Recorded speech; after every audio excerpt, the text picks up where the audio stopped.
орта мектептің мектеп парламенті репортажы. Бүгінгі таңда мектебімізде 320 оқушы 2 мектеп алды тобы білім алуда.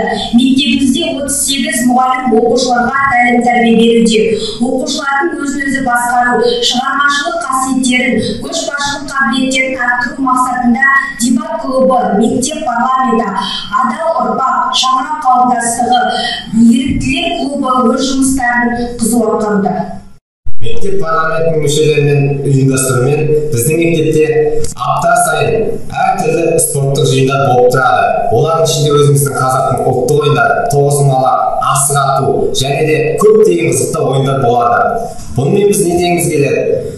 Біздер өскелең ұрпақтың дені сау, дене бітімі сымбатты, ал ең бастысы зиянды заттардан аулақ болуға шақырамыз. Мектеп бағдарламасы аясында кітапханада бірнеше акциялар өткізіліп тұрады.